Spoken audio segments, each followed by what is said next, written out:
안녕하세요. 평범한 30대 여성인 제가 이렇게 글을 쓰는 이유는 다름 아닌 정신 나간 시댁과 남편 때문입니다. 지금은 모든 인연을 끊었지만 그 사람들의 어이없는 행각에 결혼 생활 내내 스트레스를 넘어 한계까지 내몰렸거든요. 저와 남편은 동갑내기로 남편과 저는 좀 늦게 만나 결혼을 했어요. 30대 중반이 지나서 만났고 1년 만에 결혼을 선택했죠. 상대방에 대해 알아보기에 충분한 시간이라고 생각했어요. 그런데 왜 이제 와서 후회하냐고 물어보는 사람도 있어요. 그럴 때마다 제가 이렇게 이야기하죠. 속이려고 덤비는 사람들 어떻게 이기냐고요. 못 이겨요. 자기 입맛까지 바꿔서 다가오는 사람들을 어떻게 알아보고 이겨낼 수 있을까요? 저도 그랬어요. 남편과 결혼에 항상 희망적으로 생각한 게 아니고 충분히 의심했음에도 그 사람에 대해 다 알지 못했어요.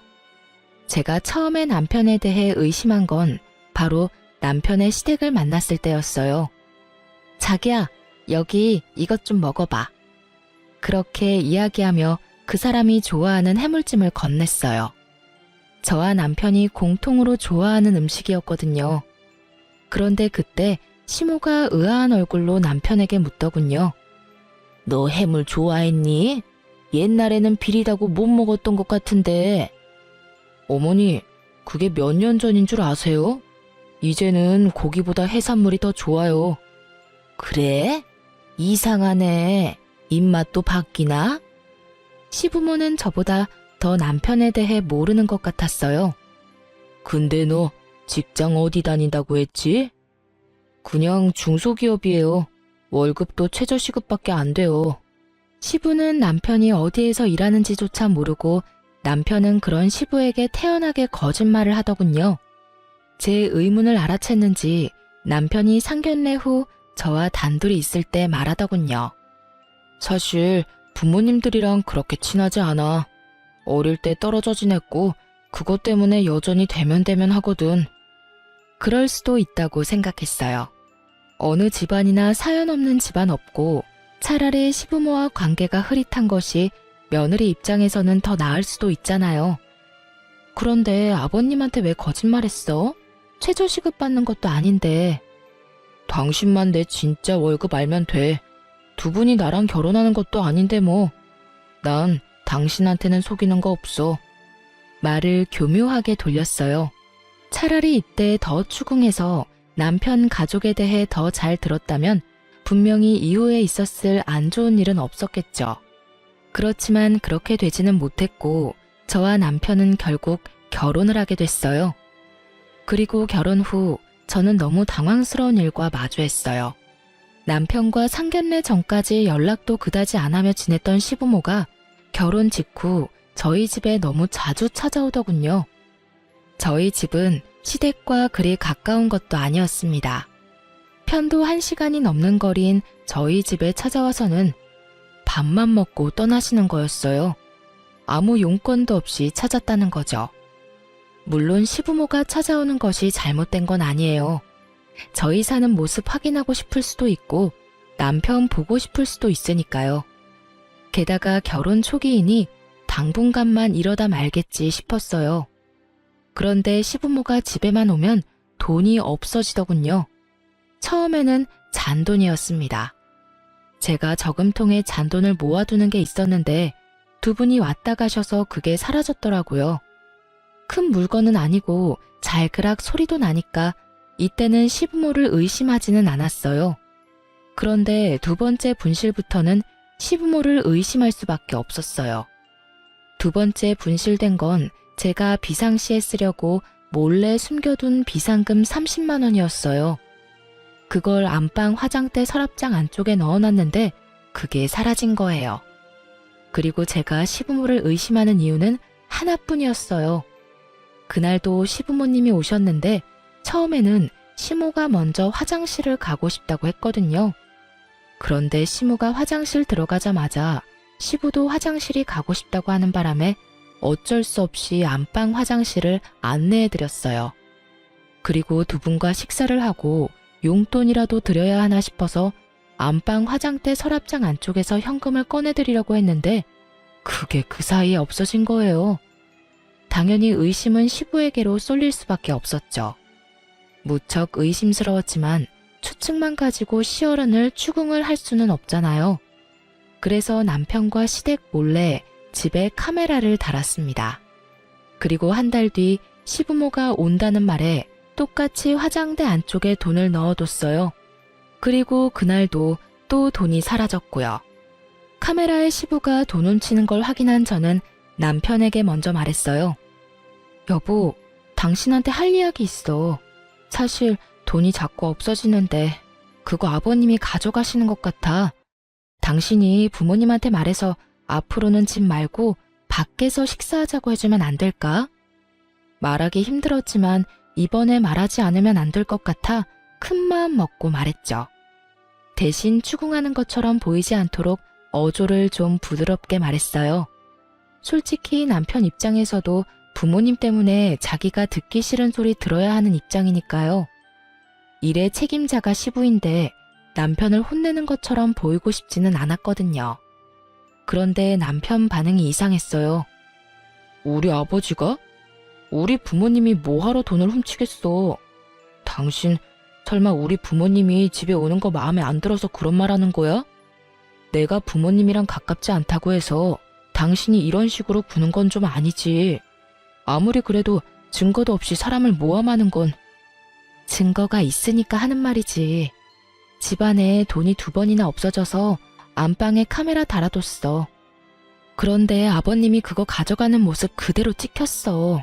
솔직히 내가 과민 반응이면 차라리 나았을 거라는 생각까지 들던데 당신 부모님이 마음에 들고 안 들고를 따지는 게 아니야. 단순하게 돈이 없어지는 거에 대해서 말하고 있는 거라고. 매번 오실 때마다 돈이 없어지면 불안해서 집에 모실 수 있겠냐 이 말이지. 시부의 도둑질 장면이 그대로 찍힌 동영상을 보여주니 남편이 한숨을 푹 내쉬더니 나를 빤히 바라보며 답답하다는 듯 말하더군요. 아, 카메라는 또 언제? 그래서 나한테 이거 보여주면서 말하는 이유가 뭔데? 내가 부모님을 도둑이라고 신고라도 해야 한다는 거야? 그런 말이 아니잖아. 당신이 아버님한테 말 좀 잘해서 이제부터는 밖에서 보자고 하면 되잖아. 우리 집 안에서 보니까 계속 돈이 사라지는 거고. 돈이 없어진다는 걸 핑계로 집에 우리 부모님 드리고 싶지 않은 거잖아. 그리고 얼마 없어졌는데? 당신 말하는 거 보니까 꼴랑 50만 원 내외로 없어진 것 같은데 그런 건 그냥 눈 좀 감아주면 안 돼? 힘들게 사셔서 그래. 가족끼리 힘들 때는 좀 도우면서 살자. 어? 왜 그걸 이런 식으로 못 잡아먹어 안달이야. 돈 때문에 힘들 때 돈 보이면 그런 마음 생길 수도 있지. 집안에 돈을 놔둔 당신한테도 잘못은 있는 거야. 남편 말을 들으면서 어이가 없었어요. 돈 때문에 힘들던, 돈으로 놀고 싶던 무슨 이유에서건 남의 집안을 뒤지는 사람을 우리는 도둑이라고 부르죠.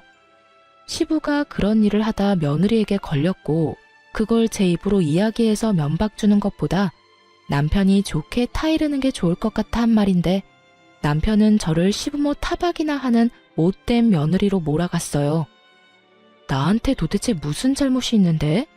시부모님 저렇게 찾아올 때마다 식사 대접하랴 용돈 드리랴 내가 못하는 건 뭐가 있는데? 당신이야 몸만 와 있으면 끝이겠지. 요리는 하늘에서 뚝 떨어져? 청소는 당신이 하는 거 아니잖아. 그리고 어떻게 당신 입에서 꼴랑 50만 원 내외라는 말이 나와? 땅을 파봐 그 돈이 나오나. 당신 가족이라서 내가 이렇게 말하는 거지 가족이 아니었으면 당장 경찰서에 신고했을 거라고. 아, 됐어. 당신이 얼마나 속 좁은 여자인지 알았으니 이제 그만하자. 신고를 하던 뭘 하든 당신이 알아서 해. 당신은 가만히 보면 냉정한 구석이 있어. 우리 부모님 힘들게 살았는데 그거 하나 이해도 못 해주고 가족끼리 도우며 산다고 생각하면 끝날 일에 이런 식으로 토를 달아서 사람 귀찮게 하고. 당신 알아서 해. 결국은 남편은 저와의 대화를 강제로 끝내버렸어요. 정말 화가 났어요. 정말로 힘들고 도움을 받고 싶으면 우리한테 이야기를 하고 돈을 달라고 부탁하면 되잖아요. 만약 돈을 빌려달라고 하거나 차라리 달라고 했더라도 50만 원 정도면 드렸을 거예요. 물론 매번 그렇게 드릴 수는 없지만요. 그렇지만 저한테 그런 이야기를 한 적도 없고 오히려 몰래 집에 있는 돈을 훔쳐가는 게 정상은 아니잖아요? 게다가 저희도 돈을 많이 버는 상황도 아니고 없어진 돈은 다 제 돈이었잖아요. 그러니 더 화가 날 수밖에 없었어요. 그런데 더 화가 나는 건 제가 이렇게 말했음에도 불구하고 남편이 시부모에게 아무 이야기도 하지 않았는지 또 시부모가 저희 집에 왔더라고요. 식사를 하겠다는 명목으로요. 남편이 카메라의 존재를 알고 있으니 이번에는 시부가 그런 짓을 하지 않겠거니 했더니 웬걸? 이번에는 딱 하나뿐인 제 명품 가방을 가져가셨더라고요. 그래도 크기가 좀 있는 거라 가져가기 힘들 거라 생각했는데 기상천외한 방법으로 가져가셨더라고요. 저희가 아파트 1층이었는데 가방을 먼저 저희 안방에서 1층 창을 통해 밖으로 던지고 그 뒤에 차에 뭘 놔두고 왔다는 말로 밖으로 나가 그걸 주워서 가져가서 차 안에 실어놓고 오신 것 같았어요. 안방에서 또 똑같은 짓을 한 걸 보면 남편은 카메라의 존재도 시부모에게 이야기하지 않은 모양이었어요. 게다가 그 가방은 결혼 전에 상견례를 위해 산 거였어요. 저도 평일에는 쓰지 못하고 특별한 날에만 사용하는 거였는데 그걸 홀라당 훔쳐간 걸 보고 저도 더 이상 참지 않기로 했어요. 저는 이 더러운 기분을 남편이 고스란히 맛보게 해주고 싶었어요. 그래서 남편이 가지고 있는 시계 중 가장 아끼는 시계를 몰래 가지고 나와 전당포에 맡겼어요. 물론 돈을 엄청 크게 빌린 건 아니었어요. 전당포 이자가 좀 센 편이라 맡기고 50만 원만 빌렸죠. 딱 시부가 가져간 돈만큼이요. 그리고 제가 시계를 맡긴 그 주말에 남편이 시계를 찾더군요. 여보, 혹시 내 시계 못 봤어? 여기 놔뒀는데 없는 것 같은데? 저는 태연스럽게 남편에게 말했어요. 아, 그 시계? 내가 전당포 맡기고 돈 좀 빌려왔는데? 제 대답에 남편 얼굴이 완전 뻥해지더군요. 제가 보고 얼마나 웃긴지 웃음이 나는 걸 겨우겨우 참았어요. 왜 그걸 전당포에 맡겨? 무슨 돈이 없는데? 당신 아버지가 가져가신 돈 때문에 이번 주 돌잔치랑 다음 주 내 친구 결혼식에 낼 돈이 없었거든. 돌잔치도 10만 원, 친구는 내 결혼식 때 30 줘서 나도 30만 원 내야 하는데 현금이 뚝 떨어졌지 뭐야? 그래서 그거 맡기고 돈 좀 가져왔어. 그렇다고 말도 없이 가져가서 맡기면 어떡해? 왜 안 돼? 가족은 힘들 때 돕는 거라며. 내 돈도 그렇게 힘들 때 아버님이 몰래 가져가셨잖아. 당신이 오히려 내 탓하길래 그게 당신 가족 가풍인 줄 알았지. 그래서 나도 몰래 맡겼어. 그래도 난 좀 괜찮은 편인 것 같은데? 아예 가져가서 입 싹 닦은 건 아니잖아. 이틀 전에 두 분 오셔서 내 명품 가방도 싹 가져가셨던데 그건 다시 돌려받지도 못할 거 아냐. 그런 거 생각하면 내가 참 착하지? 당신이 돈만 내주면 다시 돌려받을 수 있을 테니까. 남편이 제 말에 대답을 못하더군요. 입만 벙긋거리는데 저는 웃어줬어요. 그러게 왜 남의 가방을 건드려서 이 모양 이 꼴로 만드는지. 어디 전당포 맡겼는데? 얼마 주고 맡겼어? 그거 알고 싶으면 일단 내 가방부터 찾아와. 그거 가르쳐주면 알려줄게. 와, 진짜 당신 너무한다. 그러더니 시부에게 전화를 하는 듯 하더니 밖으로 황급히 나가더군요. 그리고 2-3시간 뒤에 남편이 제 가방을 들고 집으로 왔더라고요. 중고거래 직전에 돌려받았다고 하더군요. 하마터면 제 손을 떠날 뻔한 가방을 보며 저도 치를 떨었어요. 이걸 팔아서 돈을 마련했다고 하니 답답한 마음이 들어 남편에게 물었죠. 돈이 그렇게 없으시대? 아무리 생각해도 이상하잖아. 시댁에 빚이라도 있는 거 아니야? 제 말에 남편이 말을 잇지 못하더라고요. 그때 딱 짐작이 갔어요. 아, 진짜로 빚이 있고 그 빚 때문에 시부모와 담 쌓고 살았구나 하고요. 그런데 그런 이유면 결혼식 이후에 이 잦은 만남은 이해가 되지 않잖아요. 그래서 남편에게 물었어요. 사실대로 말해줘. 도대체 당신 집에 무슨 일이 있길래 돈이 매번 모자라서 집에 와서 돈을 가져가는 거야? 사실 아버지가 도박을 하시다가 빚을 지는 바람에 돈이 없으셔. 물론 지금은 도박 안 하시고 도박 걱정은 안 해도 돼. 근데 예전에 진 빚을 아직까지 갚고 계셔서 좀 힘드신 것 같아.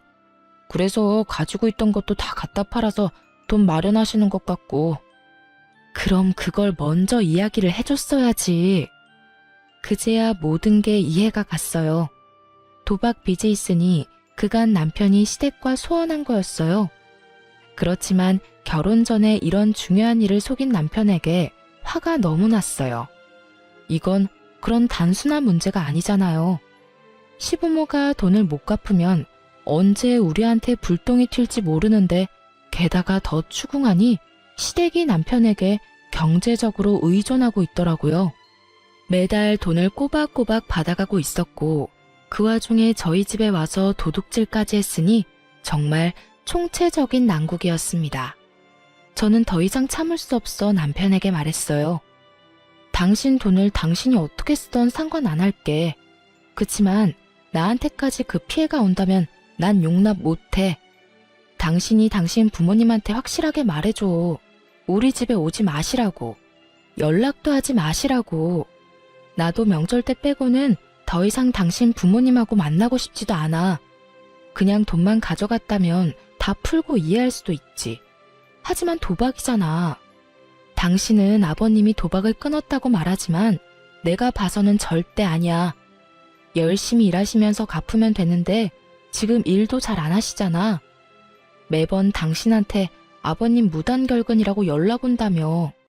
그 말은 쉬는 날 또 도박하러 가신다는 이야긴데 밑 빠진 독에 물 붓는 것처럼 돈 쓸 것 뻔해. 여전히 도박빚이 생기고 있겠지. 그러니까 나는 시댁이랑 더 이상 연락도 안 할 테니까 그 부분은 이제 당신이 책임지고 알아서 해. 그렇게 저는 남편에게 딱 부러지게 말했어요. 남편은 화가 나는 표정이었지만 제 말에 틀린 게 없던 모양인지 뭐라 대답은 못하고 알겠다고만 하더군요. 믿을 수가 없었습니다. 이런 중대한 일을 속인 남편에게 배신감이 들었어요. 솔직히 도박으로 망한 사람이 우리 집안에 있다 보니 맘 같아선 지금 당장이라도 모든 인연을 끊고 싶었지만 남편이 도박을 하는 건 아니니 남편만 처신 잘해서 우리 집에 문제 없게만 만들면 된다고 정말 안일하게 생각해버렸어요. 남편 속마음이 어떤 줄도 모르고 말이죠.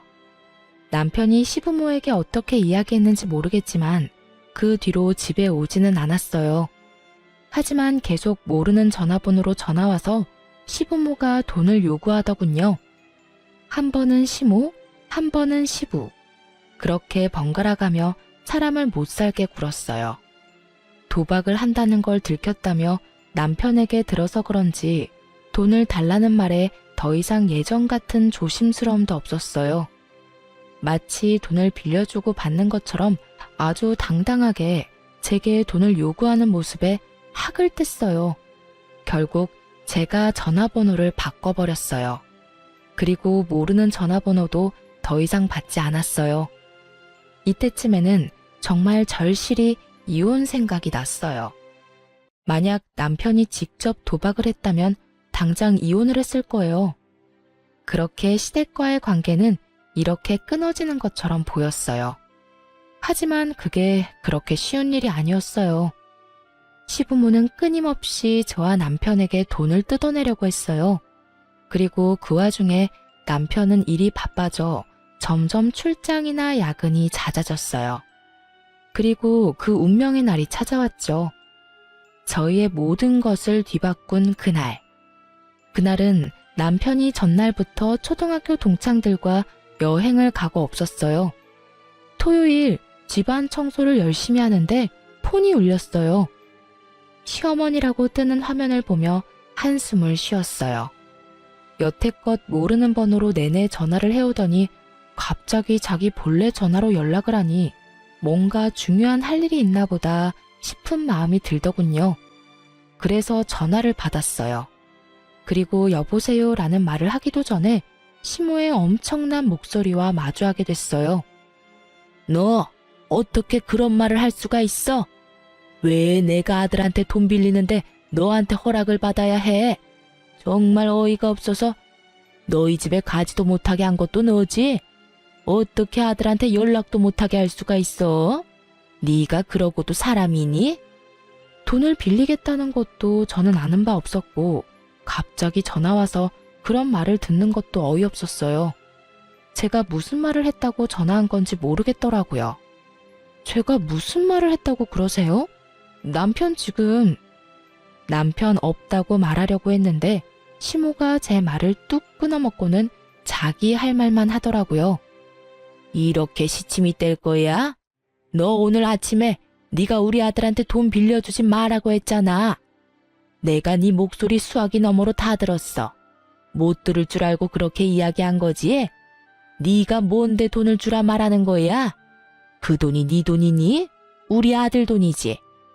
너 여태껏 우리 아들 쥐잡듯이 잡으며 살았어? 어쩐지 우리한테 집에 오지 말라고 하래가 아닌데 너 때문에 아들이랑 우리 사이도 완전히 틀어졌어. 근데 오늘 아침이요? 남편이 없었는데 제가 수화기 너머로 말을 할 수 있을 리가 없잖아요. 저는 시모의 말에 찬물을 뒤집어 쓴 것처럼 쎄한 기분이 들었어요. 남편이 동창들과 낚시 여행을 갔다는 걸 말하려다가 입을 닫았어요.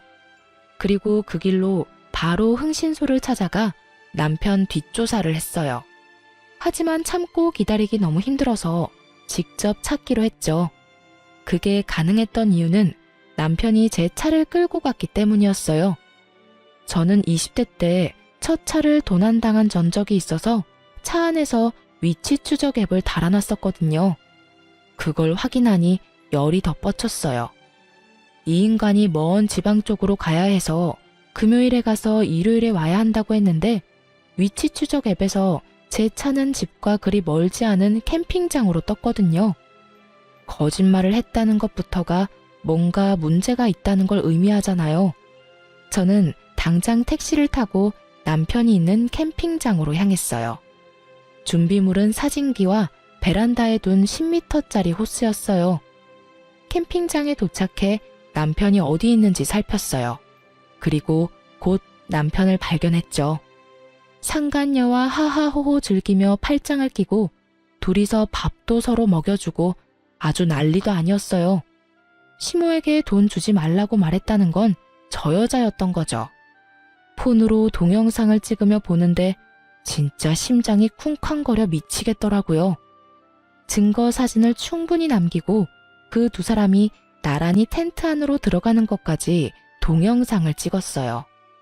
그리고 조심스레 캠핑장에 마련된 식수대와 화장실을 확인하고는 두 연놈의 텐트와 가까운 곳에 있는 화장실로 들어가 호스를 연결했어요.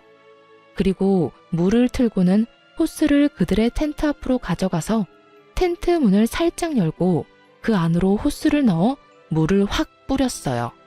입구를 살짝 쥐어 수압을 세게 만들었더니 아주 여기저기 물을 듬뿍 뿌려줬더라고요. 텐트 안에서는 두 사람의 비명소리가 나더니 두 사람이 밖으로 뛰쳐나오더군요. 그리고 마주한 제 모습에 남편의 얼굴이 완전 사색이 되었어요. 여보, 여기는 어떻게... 네가 바람을 펴? 미친 거 아냐? 네가 어떻게 이럴 수가 있어? 정말 저는 화가 머리끝까지 났어요.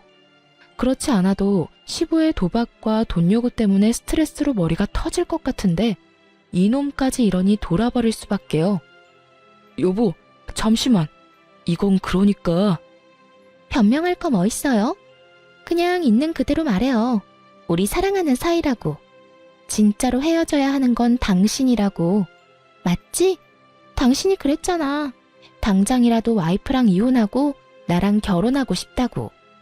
그 이야기를 하는 상간녀의 표정이 아주 당당하더군요. 저는 상간녀의 그 당당함에 어이가 없었어요. 그런데 남편놈 얼굴을 보니 상황을 잘 알겠더라고요. 남편 얼굴은 뭔가 잘못됐다는 표정이었거든요.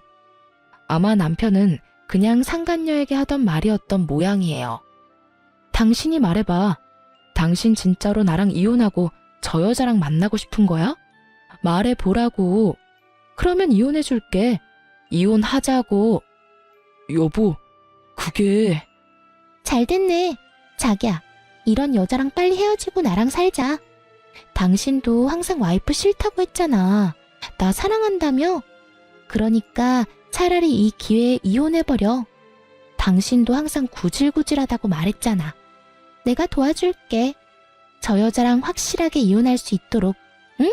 상간녀의 그런 모습에 저는 화를 내다가 순간 멈칫했어요.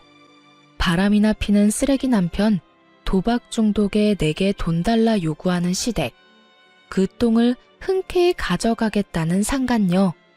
제가 마다할 필요가 없겠더라고요. 그렇지 않아도 도박빚 갚아달라며 시댁에서 전화와서 난리를 피우는데 헤어지는 게 더 낫지 않을까 싶었죠. 그래서 상간녀에게 이 똥들을 넘기기로 했어요. 당신 생각이 그렇다면 나도 구차하게 매달릴 생각 없어. 이혼하자. 사랑한다는 여자랑 살아. 왜 구질구질한 나하고 살아? 나도 남편 뒤나 캐는 여자가 되고 싶어서 됐겠어? 네가 구린 짓을 하니까 이러는 거지. 됐어. 이제는 모두 끝이야. 집에 돌아올 생각하지 마. 아무것도 모르는 듯한 상간녀를 보고 저는 마음을 굳혔어요. 이렇게 원할 때 주는 게 맞지 않겠나 하고요. 알고 나면 가져가겠다고 할 일 없을 테니까요. 냉정한 제 말에 남편놈은 눈을 질끈 감고 제 말을 듣고 있더군요. 이혼하기 싫었으면 안 된다고 지금 당장 말했을 텐데 그런 모습이 전혀 없는 걸 보니 이혼에 응한다고 생각해서 그냥 놔두고 집으로 와버렸어요. 그날 집에 돌아와 남편놈 짐을 다 뺐어요. 이삿짐 플라스틱 상자를 사서 그 안에 옷이며 남편 물건을 전부 때려 넣었어요. 이제 더 이상 볼 일도 없고 저를 두고 바람이나 핀 놈인데 정성스레 짐 쌀 필요 없잖아요. 있는 대로 마구잡이로 집어넣으니 아주 빨리 짐 정리가 끝나더군요. 그리고 그 짐을 모두 현관 앞에 내놨어요. 힘은 정말 많이 들었지만 속은 시원했어요. 더러운 걸 치워버린 기분이라서 그날 저녁에 남편이 돌아오지 않았기에 이혼을 하겠다는 의미로 받아들였어요. 그런데 일요일에 집에 돌아온 남편이 현관에 쌓아둔 짐을 보고는 사색이 돼서 들어오자마자 제 앞에 무릎을 꿇더군요. 여보, 미안해. 내가 정말로 잘못했어. 그러니까 제발 용서해줘. 나는 당신하고 헤어질 생각 없어. 전부 그 여자가 혼자 한 말이야. 내가 그런 말 한 적 있긴 한데 전부 다 그 여자가 각색해서 말한 거야. 그 여자랑 헤어질 테니까 제발 이혼만은 안 돼. 당신 오해하는 거야. 내 진심은 그게 아닌데. 진심? 웃기고 자빠졌네. 네가 진심이었으면 당장 나한테 달려왔었어야지. 그년이랑 2박 3일 그대로 보내고 오는 게 말이나 돼? 넌 아직도 나랑 그 여자 사이에서 저울질하는 거야. 뻔히 보이는데 뭐? 진심? 당신 이제 보니 연기도 잘하네. 모르고 들었으면 깜빡 속았을 뻔했어. 나는 당신 받아줄 생각 없으니까 그 여자한테나 가봐. 짐은 그 여자 집으로 붙여줄 테니까 걱정하지 말고. 여보, 아니야. 나 진짜로 당신하고 헤어질 생각 없었다고. 제발 나 좀 이해해줘. 당신이랑 헤어지면 나 갈 곳도 없어. 그 여자 집으로 가면 되잖아. 왜 나하고 같이 살 생각인데? 사랑하지도 않는다며. 그러면 그 여자랑 사랑하면서 살아. 쓰레기 같은 인간아. 나는 너한테 단 하나도 뺏길 생각 없고 이혼할 때 손해볼 생각도 없어. 당신 유책 배우자로 이혼 소송 걸 테니까 위자료나 준비해도. 어줍잖은 연기로 사람 가지고 놀 생각하지 말고 내가 한 번 당하지 2번 당해? 친구랑 놀러 간다더니 상간녀나 만나고 있던 주제에 내가 널 다시 받아주면 내가 미친년이지. 여보, 난 절대 못 나가. 우리 아직 부부 사이잖아. 이혼 소송하더라도 나는 여기서 안 나갈 거야. 안 나간다고? 그러면 아버지한테 말해서 이 집 다른 사람한테 세놓게 만들어야겠네. 안 그래도 아버지가 언제까지 집 빌려줘야 하냐고 난리거든. 이참에 나도 짐 빼고 나가면 되겠네. 꼭 이렇게까지 해야겠어? 내가 그 여자랑 헤어지겠다잖아. 나 한 번만 믿어주면 안 돼? 2번도 아니고 처음이야. 실수는 누구나 한 번 정도는 할 수 있잖아. 그 실수가 한 번이 아니잖아. 당신 아버지 도박 중독에 빚까지 있는 거 나한테 이야기했어? 결국 당신 아버지가 도둑질하는 거 들키는 바람에 나한테 이야기해줬지. 내가 묻지 않았으면 이야기할 생각도 없었을 거잖아. 그리고 그 2분이 나를 얼마나 괴롭혔는지 알기는 해? 그동안 당신한테 부탁했는데 당신은 모른 척 있었잖아. 이참에 그냥 싹 다 정리하자. 더 이상 당신 이기심에 휘둘릴 생각 없고 이런 행동 용서하고 싶은 마음도 없어. 결국 남편은 제 으름장에 집을 나갔어요. 남편에게 짐 가져가라고 했더니 날 정해서 가지고 오겠다며 최소한의 짐만 들고 나머지 짐을 놔두고 갔어요. 그리고 그 다음날 바로 저는 변호사를 찾아 이혼 소송을 진행했습니다. 그렇게 2달이 지났는데도 남편이 짐을 안 가져가더라고요. 그런데 그걸 계속 앞에 놔두는 것도 화딱질이 나더군요. 그래서 3달째 될 때 흥신소에서 알아낸 상간녀의 집 주소로 짐을 실어 모조리 보내버렸어요. 그런데 그걸 보내자마자 시모에게 전화가 오더군요. 내가 아무리 생각해도 어이가 없어서 말이다. 아들이 빌려주지 않는다니 네가 아들 대신 돈 좀 주거라. 네 아버지 도박빚 있다는 건 들었지? 2억 정도 되는데 지금 당장 갚아야 한다더구나. 너희 친정에 말해서 2억만 좀 부탁하마. 친정 잘 살잖니? 그 돈을 왜 저희 친정에 부탁하시는 거예요? 2분이 만드신 빚 2분이 갚으세요. 왜 저한테? 며느리도 자식이지. 결혼을 했으면 늙은 시어른 부양하는 건 당연한 일 아니니? 내가 아들한테 부탁하려고 했는데 아들이 너한테 꽉 잡혀 사는 것 같아서 너한테 이야기하는 거다. 우리가 이 돈 못 갚으면 어떻게 되는지 아니? 이 빚쟁이들이 너희한테 다 갈 거라는 생각 못했어? 그렇게 됐으니까 우리 돈 갚을 생각하고 있어.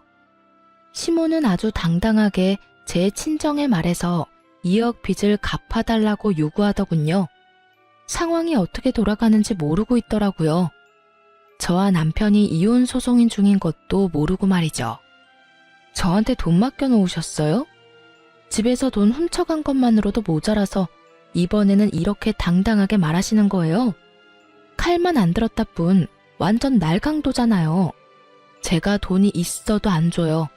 세상에서 제일 멍청한 짓이 도박빚 갚아주는 거라고요. 그래봤자 여전히 도박하시면서 또 빚질 텐데 그때도 갚으라고 하실 거잖아요. 저한테 말하지 말고 아드님한테 말하세요. 돈 원하는 대로 주라고 할 테니까. 네가 돈 주지 말라고 했잖니?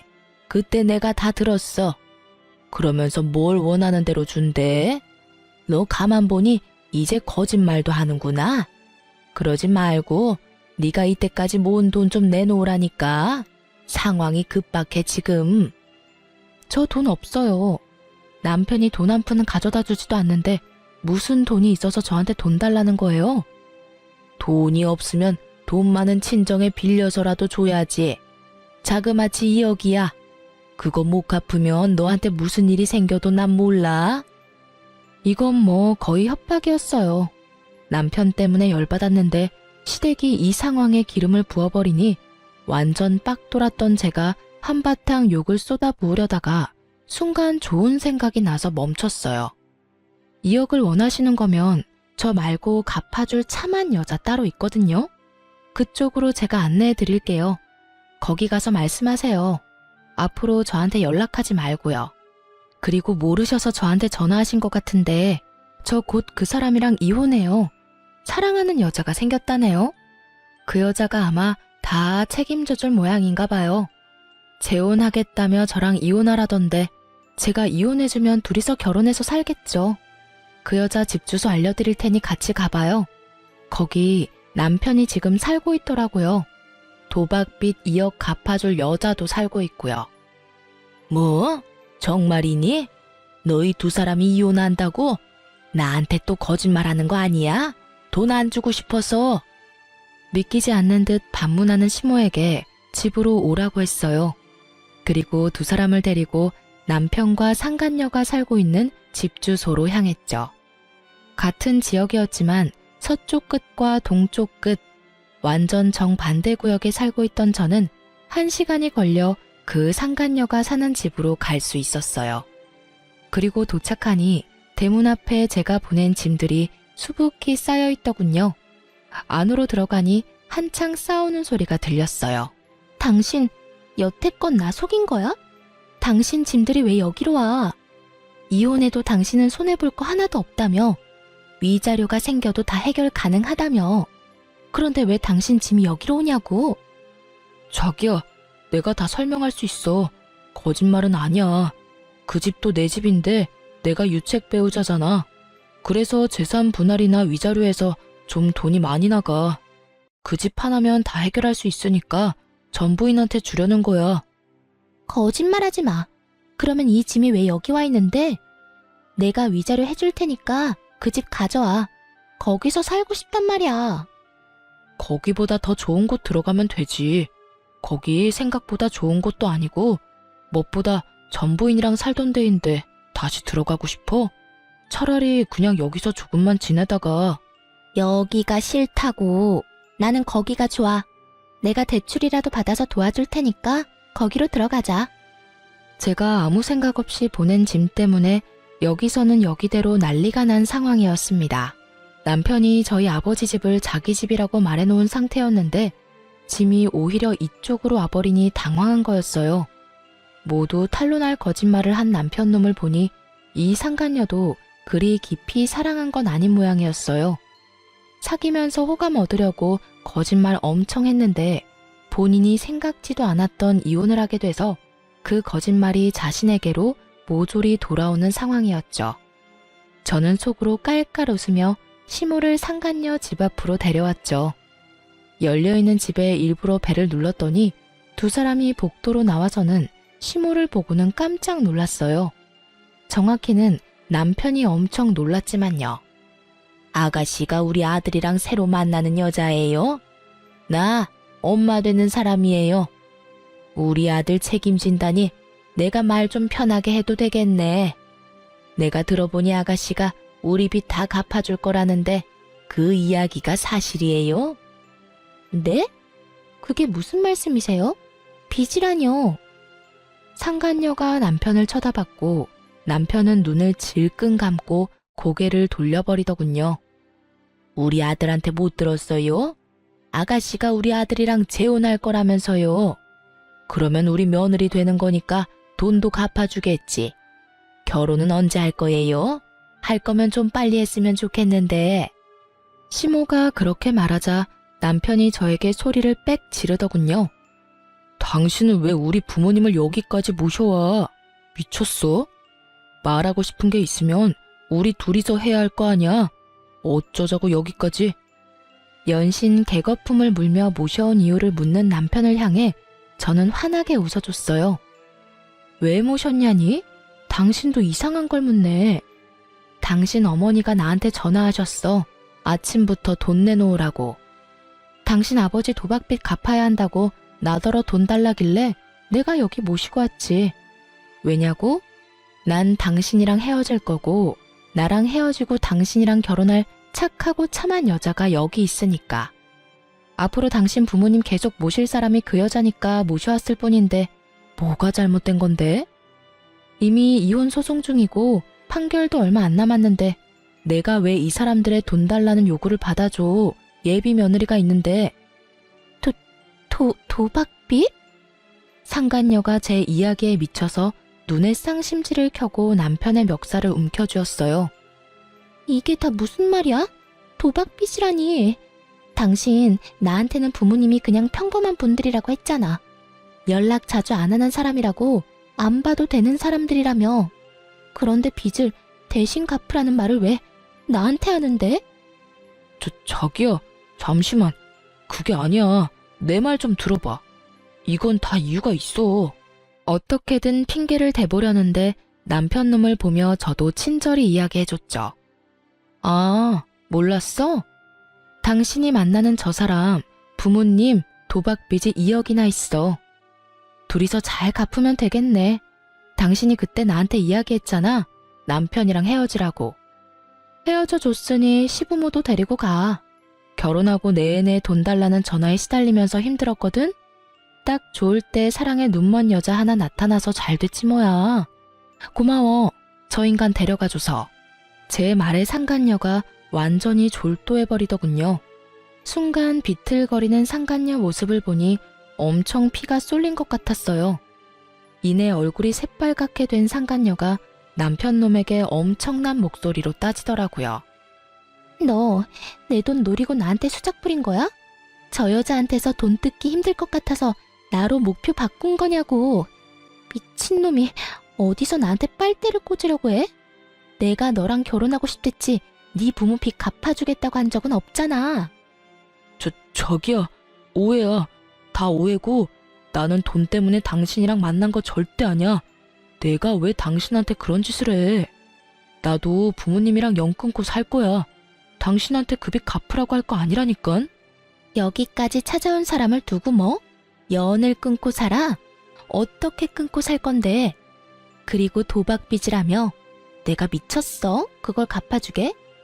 무려 2억이나 되는 돈을 갚아달라고 얼마나 쪼아댔으면 당신 와이프가 나더러 고맙다고 하냐고.